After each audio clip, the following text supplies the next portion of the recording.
Good evening and welcome to It's Your Voice. I'm Dr. Nuruddin. As always, we're indebted to the Divine Supreme Being for an opportunity to address you. We're praying that you're going to stay with us for the next few minutes. We're looking to share something with you of value.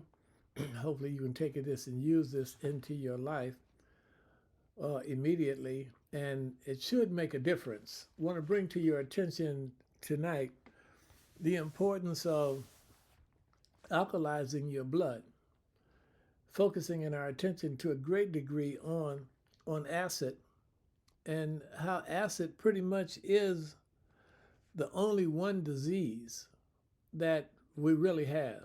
If we really understood what's behind most of these disorders that we're confronted with today, basically from the common cold to cancer, it really gets down to acidification.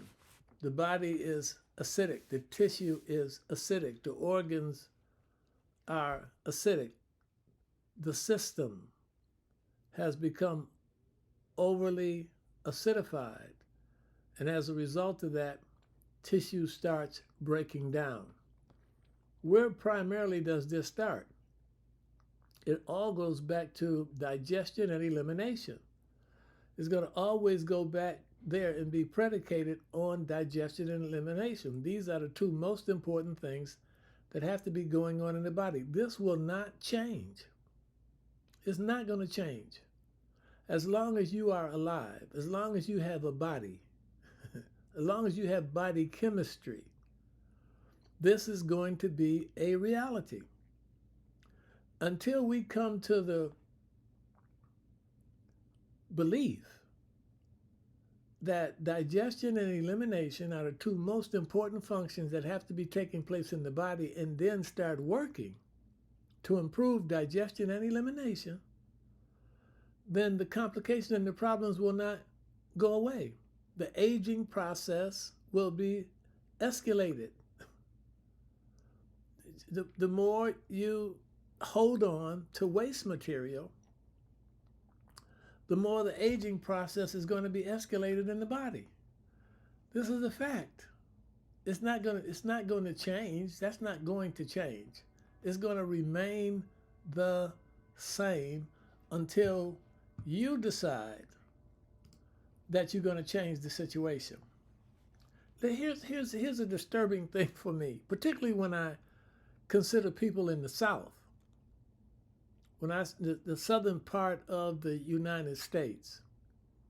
For the most part, people in the southern part of the United States, as I understand the history of this country, were really into herbal botanicals and naturopathy. They were heavily into herbal botanicals and naturopathy up until the FDA basically started changing regulations and standards, which they needed to make things safer for us as a public. That all started to change. The movement started to change. FDA changed. Look, your first person over the Food and Drug Administration was the homeopath. It wasn't a medical doctor. Big Pharma takes over as time goes on. Pharmaceuticals and drugs become the order of the day, as opposed to herbal botanicals, as they were in the past. When we start considering naturopathy, what we're basically talking about is sunshine, fresh air, rest, relaxation, vitamins, minerals, herbal botanicals. That's what naturopathy is all about. Cleansing, detoxing the system, the tissue in the body. So man, for the most part, particularly in the southern part of the United States, was heavily into herbal botanicals and naturopathy as we go on, if we go on back into the beginning of the last century. All that has changed to a great degree. Now people are so heavily laden and dependent on drugs and pharmaceuticals that now herbal botanicals, natural substances, which were used in the past, are not on the minds of most of the people anymore. I'm finding this out now. I've been here in the South now 30 years. Working here in the South now for approximately 30 years. And I found this out to be true, that most people today in the South are no longer concerned to the same degree that they were, that their parents were, and that their grandparents were, when it starts coming down to natural things. They're gravitating more towards drugs and pharmaceuticals. This is a fact. Some can say, well, I have my health insurance, and my health insurance will pay for drugs and pharmaceuticals and so on and so forth. Well, that's true. And believe me, it is no mistake that your health insurance won't pay for herbal botanicals and many of the other modalities now that are out there. Particularly your smaller insurance companies, when you start talking about homeopathy, when you start talking about chiropractic adjustments, when you start talking about naturopathy, when you start talking about these massage therapy, when you start thinking about these modalities, they're not paying for those. So you are moved towards going towards pharmaceuticals and drugs. What do they tell you about pharmaceuticals and drugs? Every one of them that you take has a side effect to it. Every one of them that you take is going to leave acid in the system. There's no question about it. There's no doubt about it. This is factual. So the only way, for the most part, for most of you who are listening to me tonight, and I have people listening to me outside of the South, people in various parts of the United States come to this broadcast pretty much every Wednesday night to hear what I'm talking about. But because I know for certain, if we go back 90 years, 80 years, maybe less than that, more people in the South were engaged and involved in using herbal botanicals, vitamins and minerals. I mean, our grandparents and great-great-grandparents, they knew the land. They knew plants. They knew the value of the bark on the tree. They knew the importance of the vines. They knew those things, and they knew that those things had healing properties to them. And they used them. So if we today, and I won't just say you, if we as the public today, as we move on into the future, if we want to do better by our health, we need to start looking at other things outside of just drugs and pharmaceuticals. Drugs, pharmaceuticals, and operations. And I mean, what medical doctors do, and many of them are very, very good at what they do. Or what do? They operate, they sedate, and they medicate. That's what they go to school to do. And believe me, allopathic medicine has made a tremendous difference in the life of the public. There's no question about it. But you don't want to have an operation if you don't have to. You don't want to have to go to the hospital if you don't have to. I believe all of us should be getting checkups annually. All of us should have primary care. And thank God that things have changed in the system, particularly when it gets down to healthcare, where more people today can take advantage of the healthcare system than what people could do in the past. But still, you don't want to have to stay a day in the hospital if you don't want to. I know this is a fact. And it doesn't matter how well equipped they are, how well staffed they are, how good their doctors are, how good the treatment is that you're going to receive while you're here in most of our hospitals than in somewhere else. None of us want to have to go there if we don't have to. So let's talk a little bit about disease here tonight. Because as naturopaths, we don't see the world or see medicine and health the same way as allopathic medicine does. Again, when I say allopathic medicines, I'm talking about doctors that operate, sedate, and medicate. We don't see it from the standpoint. We believe that rest, relaxation. Now, it's not that they don't believe that you don't need rest and relaxation. They do. But we believe these are primary things that a person has to have. Drinking water, clean drinking water, breathing fresh air and clean air, and eating wholesome foods. They know this to be a fact, that this is what people have to have in order to be healthy. But that's not a part of their curriculum. That's not what they go to school to learn. They go to school to learn how to sedate, medicate, and operate. That's what allopathic medicine does. So when we look at you as homeopaths and naturopaths, we're looking from a different perspective. We're not looking to operate on you. We're not looking to sedate you. We're not looking to medicate you. We're looking to move you towards natural things in nature that we know also act as doctors, like fresh air. Fresh air is a doctor. Sunshine is a doctor. Clean water is a doctor. These things will help you get better. In fact, they will stop you from getting sick if they're utilized properly. Vitamins and minerals, those wholesome foods. I mean, just the plant kingdom is heavily laden with so many rich factors that have symbiotic relationships with your body to help it keep its balance, because balance is the key in everything in nature. So it's not only just the balance outside of us, it's the balance inside of us also that's critical. So our thought, and what I want to talk to you tonight, is one perspective in terms of how to look at disease. And I want to look at it tonight from the standpoint of there's only one disease, that is over acidification of the blood. When there's too much acid in the blood, there's going to be disease. Disease is going to be caused by too much acid in the blood. Where does the acid come from? Poor digestion, poor elimination. Let's just go there first. Not enough water in the system. Not enough alkalization of the blood. The blood isn't alkalized. The blood is acidic. And we're talking about acids and bases here.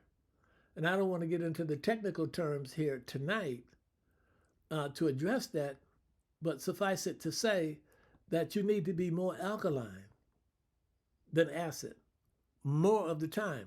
And believe me, the body will modulate between the two, between acid and alkaline. But if the blood is more acid than it is alkaline more often, then you can't keep sickness away from your door. This is a fact. Health exists in an alkaline state. When the baby comes here, when the baby is born, the baby is alkaline. We don't have to try to alkaline the baby. The baby's already alkaline, coming into existence under normal circumstances, unless there's an aberration somewhere with mother through the umbilical cord. Then there's a possibility that the baby is overacidic coming in. But that's not the natural state. That is not the original state that the baby comes into existence in. That baby comes here naturally alkaline. All functions of the body produce waste products that must be eliminated by the eliminative organs. Every function that goes on, every metabolic function that takes place in the body is going to produce acid. All of them.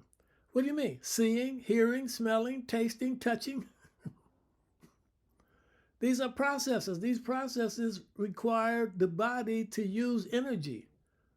And as it uses energy, then it produces waste. If the waste isn't removed from the body, then it's going to start to build up in the system. What's going to be affected? Primarily the eliminative organs. the organs of respiration, your breathing. Your breathing, this is a metabolic process. Your lungs functioning, your sinuses functioning, your bronchioles functioning, all of that's going on in the respiratory tract. That's a metabolic process that's taking place, and as it produces these processes, it's burning nutrients that you bring into the system. If you don't remove the waste after metabolism has taken place, then it starts to build up in the system. So just this system here, first of all, respiratory system, but then we also have to look at the urinary system, your kidneys. Your kidneys are they're filters. They're always processing 24 hours a day. And as they process 24 hours a day, through metabolism, again, waste is being created. They are moving waste out of the body, but in order for them to move waste out of the body, they have to burn nutrients in order to do it. And as they burn the nutrients in the systems, and those nutrients, the ash that's left from those nutrients have to be removed from the body. Defecation, the large bowel. Through defecation, you're getting rid of waste out of the system, but it takes energy in order for you to do that. It takes energy for you to push. And so, again, nutrient has to be burned. Once the nutrient is burned, the ash has to be removed. If the ash is not removed from the system, it starts building up in the system and turns into an acid, ends up in the blood. The blood becomes over acidified. And as a result of that, tissue breaks down, starts to break down. Then we talk about perspiration, your skin. I just gave you 4 eliminative organs, and your tongue is one too. But your skin also is the largest eliminative organ. It gets rid of so many pounds of waste every day. It cannot do that without energy.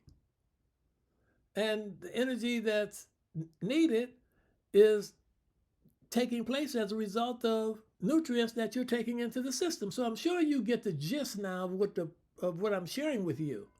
Whatever you're consuming, whatever you're eating, first of all, it has to be digested.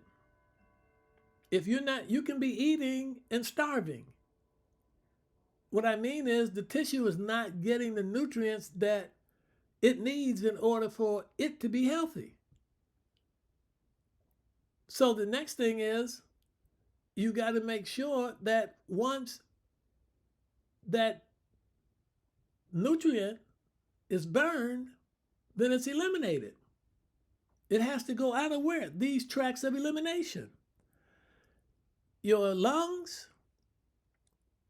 your kidneys, your bowel, your skin. Those are the 4 tracts of elimination. Now, here's something for us to be mindful of too now, because the liver is extremely important, but the liver doesn't dump directly from the body. These organs that I just shared with you, they dump directly from the body.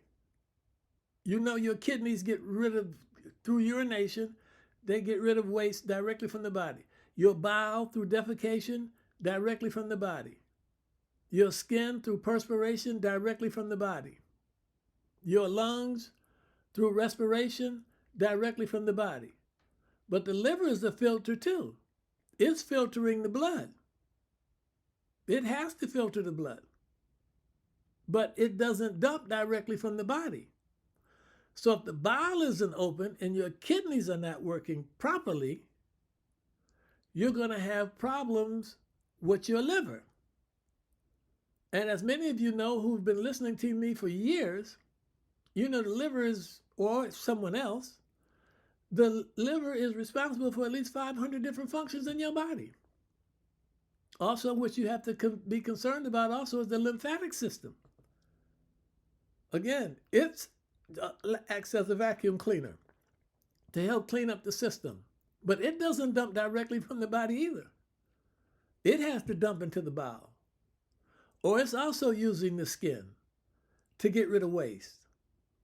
So again, when these eliminative organs are not working the way that they're supposed to, it puts a burden on other parts of the system. And when the other parts of the system become overwhelmed or back up, such as the lymphatic system or your liver, then the complications just become greater. Where does it start? Let's go back to where it starts. Digestion and elimination. It's going to always be there. And if you don't get digestion and elimination taking place the way that it's supposed to, then over-acidification is going to take place in the blood. The blood is the life of the flesh. You've heard this. No, you just haven't heard this from science. You've heard this in religion too. The blood is the life of the flesh.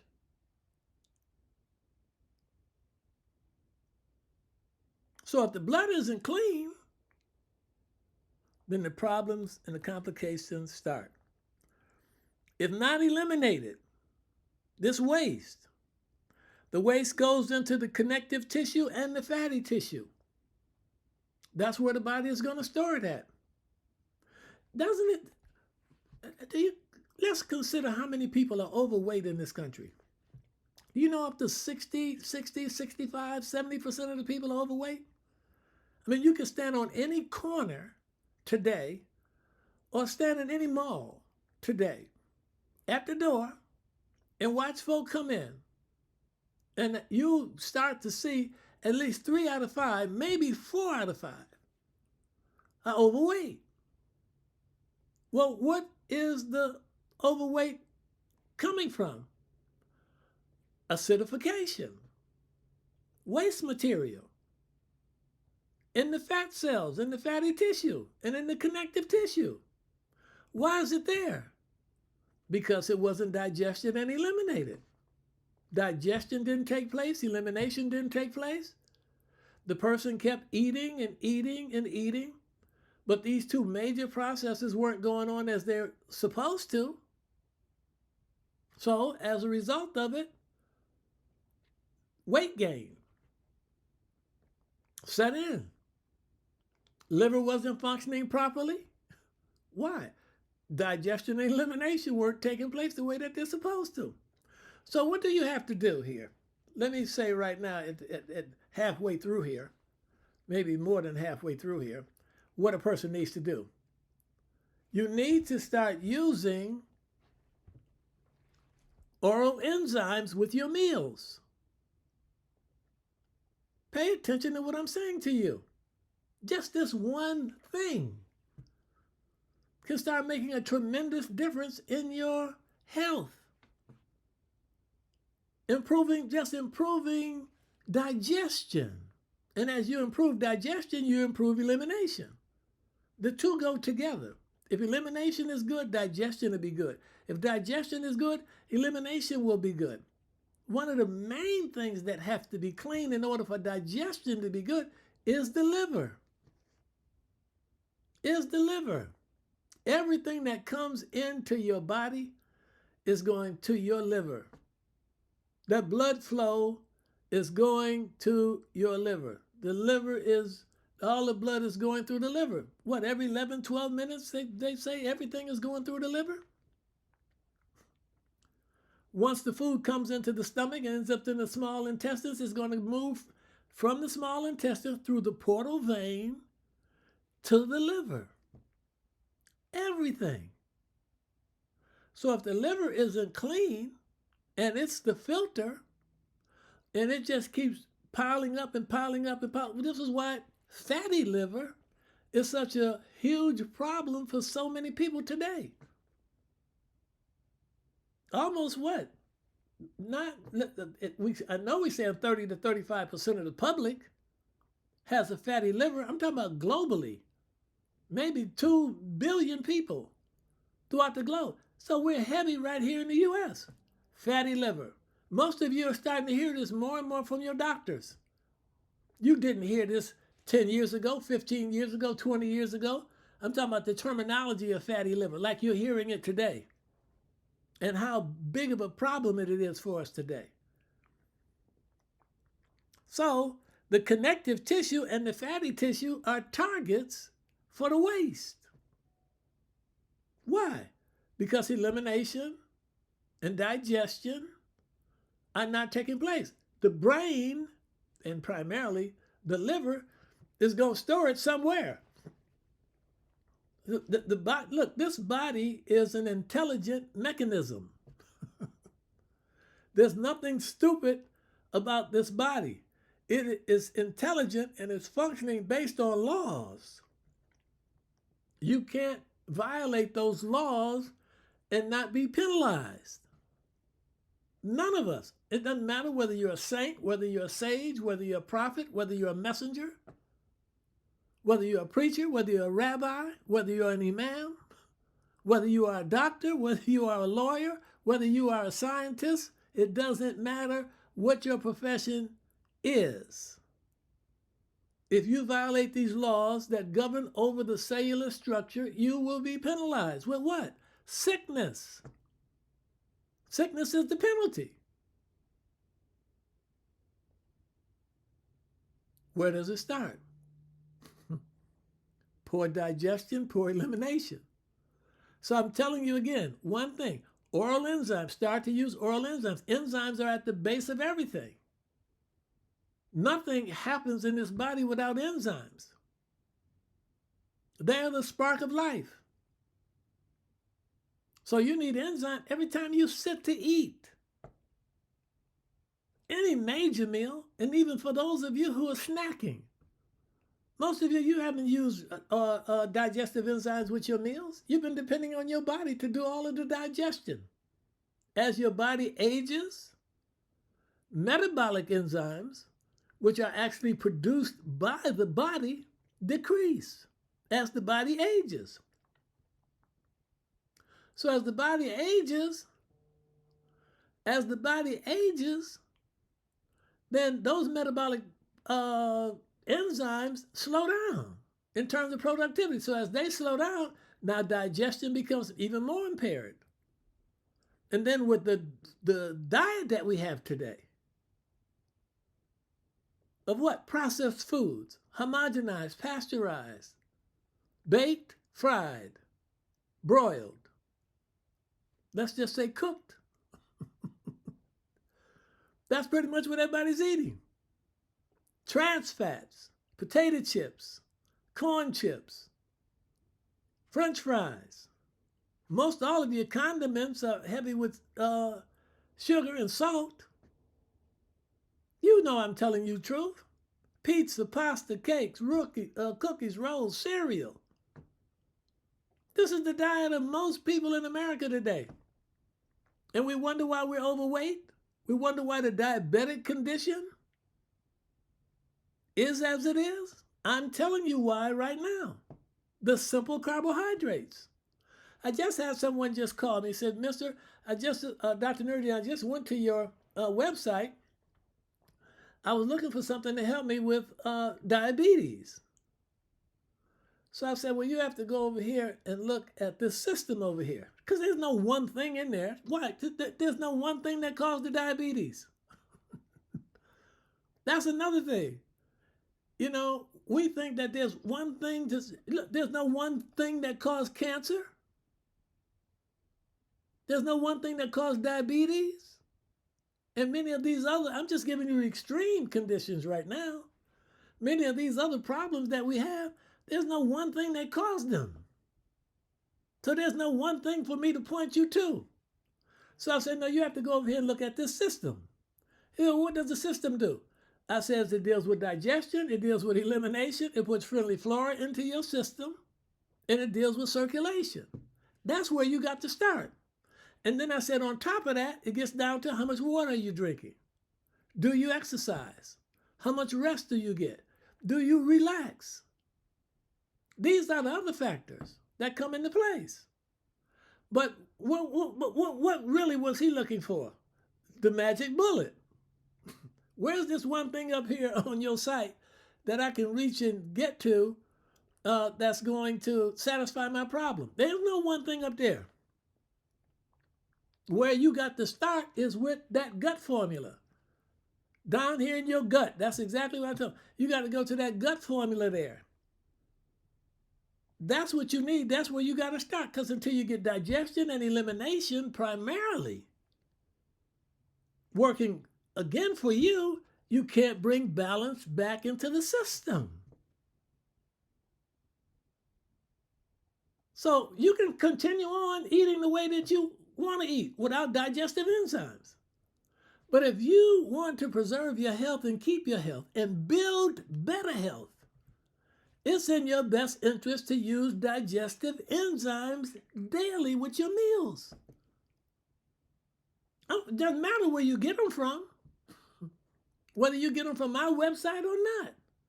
And I got a lot of stuff up there for you that will help you with your health, different problems and issues that you may have. But the most important thing that's up there is that gut formula. And I don't care what the disorder is that you have, whether it's an asthmatic condition, whether autoimmune disorders, whether your immune system is compromised, whatever it is, that's where you start if you want to build better health. So there's only one disease, and that's over-acidification of the blood. That's what it is. So I'm not going to belabor this tonight. I think I've given you enough. Perhaps we'll come back and finish this up because there's so much stuff still left here for me to say. But the most important thing for you to start to understand at this point, you need to be taking digestive enzymes with your meals. You need to start cleaning up your gastrointestinal tract, the gut. Start there. More water, more vitamins, more minerals, more good nutrients, less trans fats in the diet, less of the simple carbohydrates in the diet, the pizza, the pasta, the cakes, the cookies, the rolls, the donuts, the soda crackers, the cereal, the sugar. Less of that.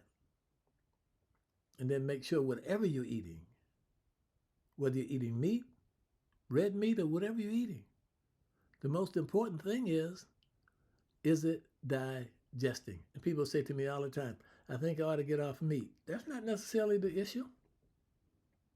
Meat has a lot of iron in it. Once you become iron deficient, now you're creating other problems. So it's not the meat. The question is, are you digesting it? And if you take digestive enzymes along with your meals, they will help you digest whatever it is that you're consuming. It's been good talking to you, as always. I look forward to talking to you all again. The next time, you all have a healthy and pleasant evening. I'm Dr. Nuruddin. Peace be unto you. Assalamu alaikum.